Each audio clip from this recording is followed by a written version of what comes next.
Gulf Pakistan की तमाम videos देखने के लिए हमारा चैनल सब्सक्राइब कीजिए और बेल के आइकन पर क्लिक कीजिए ताकि आप हमारी आने वाली तमाम वीडियो से बाखबर रह सकें।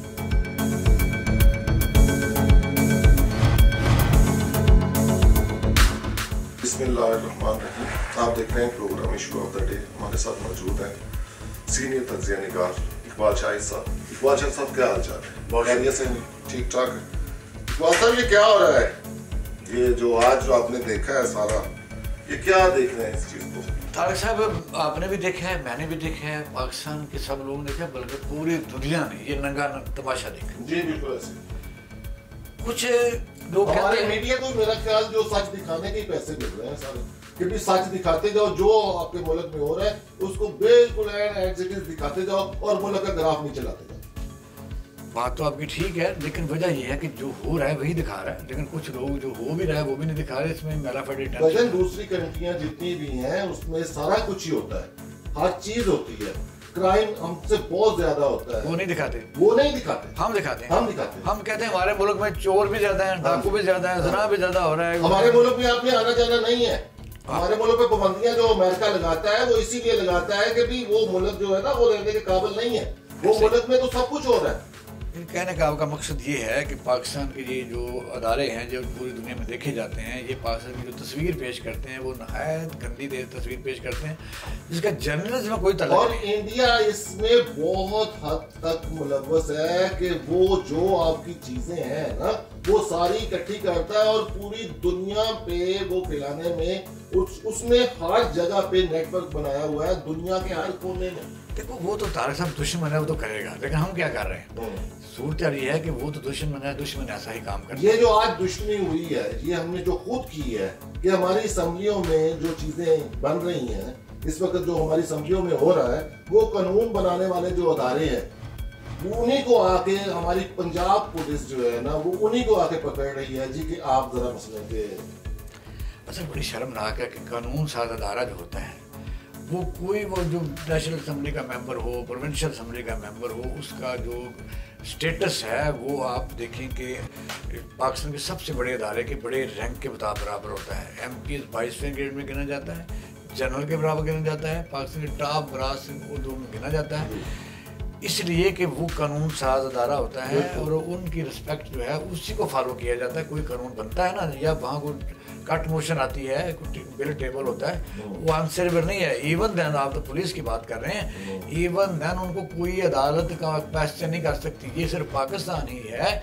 इंडिया की मैं छोटी सी मिसाल देता हूँ कि इंडिया में एक दफ़ा एक कट मोशन आई, 2-4 मेंबर्स ने किसी इनकम टैक्स डिपार्टमेंट के मतलब चीज़ें पूछनी थी। पता ये चला कि पूछने का मकसद क्या था कि कोई ऐसा ग्रुप था चैम्बर ऑफ कॉमर्स का जिन्होंने पैसे लगाए थे कि ये जरा पता करवा दो। जब पता चला तो उनको आदत और सस्पेंड कर दिया गया उन मेंबर्स को, स्पीकर ने।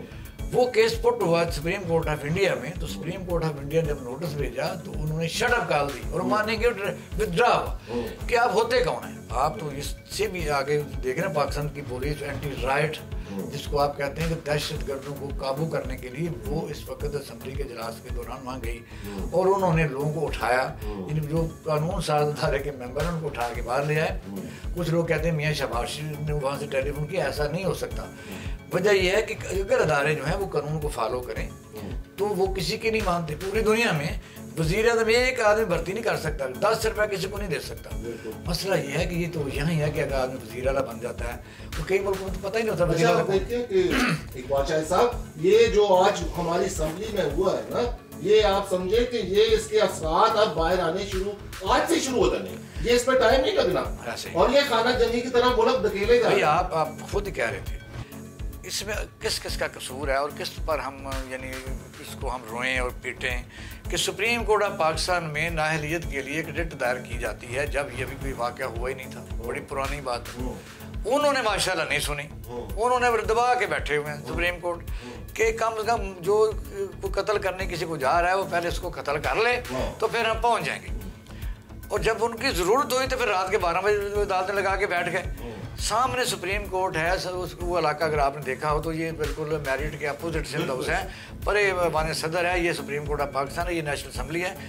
वहाँ पाकिस्तान के कानून साज अदारों के मेंबर्स को, जिनको आप और मैं बड़ी इज्जत से देते हैं, बड़ा ही कानून साजी कर सकते हैं, ये दुनिया में आइडियल है, अपने औलादों को कह सकते हैं कि इनको ज़रा फॉलो करो, ये एक आइडियल होते हैं हमारे, ये हमारे रहनुमा हैं, ये ऐसे। लेकिन अगर ऐसे ही हैं तो फिर क्यों उन लोगों को के खिलाफ या हक में फैसला नहीं किया गया? जो भी करते आप बाकायदा फैसला करते ताकि लोगों को शय ना मिलती। इस तबाही और बर्बादी के पीछे वो फैसला ना होना है। और किस्सा होता है इस वक्त हम ये कह सकते हैं कि ये आप देखें ना इकबाल साहब कि जो अमल उन्होंने शुरू किया, जो अमल हम बोल रहे थे, जो अमल चल रहा था, उस अमल को उन्होंने पाया तकमील तक पहुंचाया, वो अमल पूरा हो गया। जब वो अमल पूरा हो गया, अब उसके बाद हम देख रहे हैं कि ये तो वही चीज आ जाती है कि सांप गुजर गया, लकीर को पीट रहे हैं। अब तार साहब आखिर में हम ये आते हैं, मैं बताता हूँ कि अब इसमें अवाम कहाँ है। मुझे आप जरा ईमानदारी से बता दें कि इसमें अवाम तो वोट अवाम दूर दूर तक नजर नहीं आती। ये सिर्फ और सिर्फ जो है ना इक़्तिदार की जंग चल रही है कि इक़्तिदार चाहिए, चाहे छीन के लें, चाहे जैसे मर्जी लें, इक़्तिदार चाहिए। अच्छा, ये इक़्तिदार जो है, ये 2 महीने पहले तो इक़्तिदार का कोई है ही नहीं, वजूद ही नहीं था इक़्तिदार का। नहीं, वो बल्कि अपोजिशन की बात है, तहरीक चला रही थी, नए इलेक्शन करवाए जी, नए इलेक्शन करवाए जी, ये गवर्नमेंट है। अच्छा, आपने भी कहा है कि भाई अवाम का इससे कोई तल्लुक नहीं। अच्छा, जो अमेरिका के अवाम के मसाइल जी, बादशाह साहब मेरी बात सुने, जो अमेरिका कह रहा है जी कि ये इसमें जी वो खारिश हो रही है, खुरक नहीं हो रही। हाँ। ये पंजाबी में मैं आ जाता हूँ ना जी, खारिश हो रही सी, खुरक नहीं ऐसी क्या सी, खारिश ऐसी क्या सी, ये चीज़ां तो वही सारी आ जाती है ना। ਇਹਨੂੰ ਸਾਰੇ ਨੂੰ ਅਗਰ ਮੱਦੇਨਜ਼ਰ ਰੱਖੋ ਤੇ ਰਿਜ਼ਲਟ ਤੇ ਸਾਨੂੰ ਆ ਗਏ ਨੇ ਨਾ, ਜਿਹੜੇ ਰਿਜ਼ਲਟ ਉਹ ਕਹਿ ਸੀ, ਰਿਜ਼ਲਟ ਤੇ ਕਲੀਅਰ ਕਰ ਗਏ ਨੇ। जिस टाइम वो रिजल्ट क्लियर कर गए, साड़ी अवाम कितने है? दूसरा रिजल्ट आप अवाम कहाँ है? मैंने अवाम कहाँ है बल्कि अवाम के मसाइल कहाँ हैं? बिल्कुल ऐसे। बस जो कहा गया कि जी पेट्रोल बढ़ा रहे हैं, ये क्यों बढ़ाते हैं, ये तो 87 रुपये पड़ता है, 40 रुपये पड़ता है, 50 रुपये पड़ता है। और एक दिन पहले मुफ्ता इस्माइल जो नए वज़ीर ख़जाना आने वाले हैं, उन्होंने कहा 70 रुपये होना चाहिए। अच्छा, अब जब उन्होंने ये देखेंगे कितना कम करते हैं, अब बाहर इस तरफ आते हैं कि अगर ये जो हुकूमत आई है, ये साबिक़ा हुकूमत को रिप्लेस करके आई है, इसलिए कि उनसे काम नहीं होता, वो नालायक है, नकम्मे हैं, सारा कुछ है।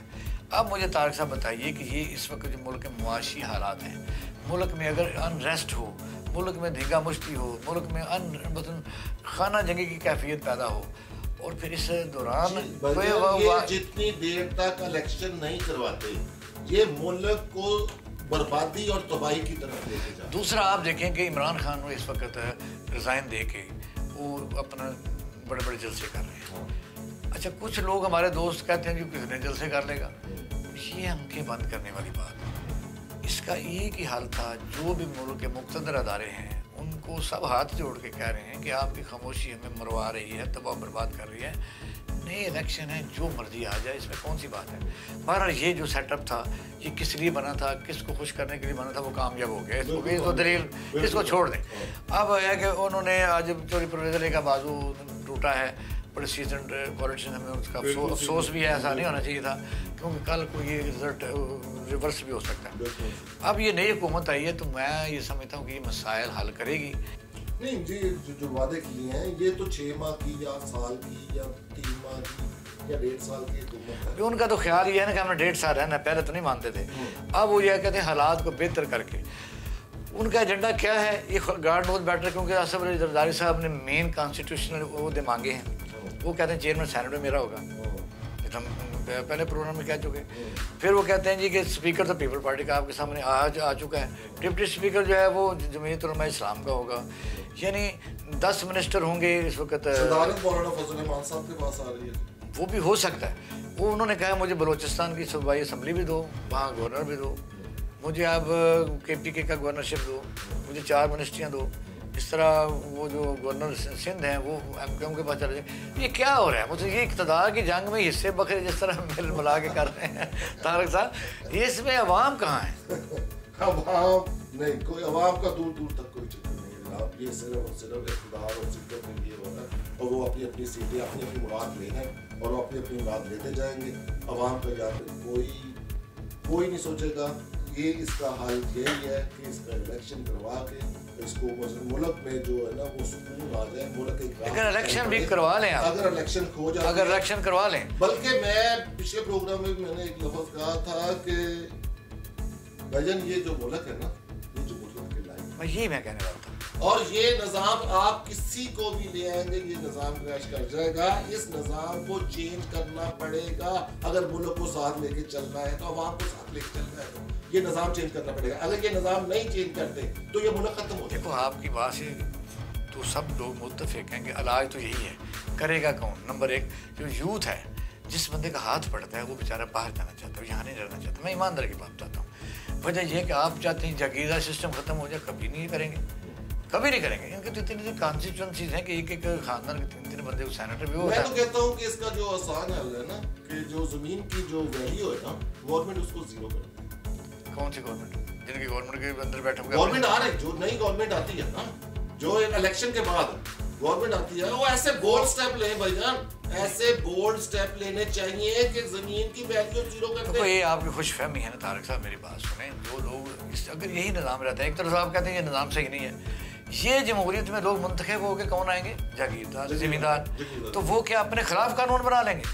इकबाल शाह साहब, ये जो जलसा पेशावर में हुआ है, जो अवाम का सिलाफ था पेशावर में, और आज कराची में जलसा हो रहा है, और कल शाम से लोग जलसे में आना शुरू हो गए, बल्कि पूरी रात जलसे में जो है ना, वो एक पूरा जलसा था बगैर लीडर के, बगैर लीडर के पूरा जलसा था। आज वो मुझे कि जलसा आज है, कल जो जलसा बगैर लीडर के अवाम ने उधर कर दिया, आज लीडर के साथ जलसा हो रहा है। और मेरा ख्याल है कि ये जो जलसा होगा, ये मीनारे पाकिस्तान से जो बड़ा जलसा कराची शो करेगा।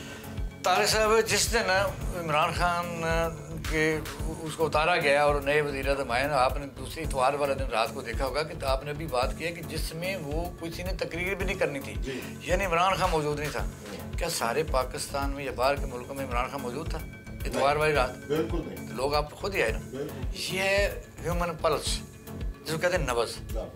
ये इदारों को देखनी चाहिए कि क्यों क्या कह रहे हैं। नए इलेक्शन अब आप देखें कि पेशावर के बाद कराची है, उस हद तक लोगों को ना ले जाएं, उस हद तक ना ले जाएं कि कोई हादसा हो जाए। इसलिए तमाम लोगों को चाहिए और अपोजिशन को भी चाहिए। मैं देख रहा हूँ कि ये अदारे इस वक्त हमारे जितने अदारे हैं ना, कानून साज अदारे जितने हैं, ये खामोशी जो है ना, ये मुल्क में खाना जंगी है। यही तारक से मैं कहता हूँ कि जो इस वक्त बाहर से इक़्तिदार है, अपोजिशन तो पहले थे ना, इनको बड़ी तरतीब से आवाज़ सुन लेनी चाहिए। इसका एक ही हल है, जितनी जल्दी हो सके जनरल इलेक्शन। मुल्क की सलामती और मुल्क की बका इसी में ही है कि इलेक्शन फौरी करवाएं। बहुत शुक्रिया इकबाल शाह साहब। ले तो नाज़रीन, ये था आज का program issue of the day. अपने मेजबान को इजाजत दीजिए, तारिक शेख को। पाकिस्तान जिंदाबाद।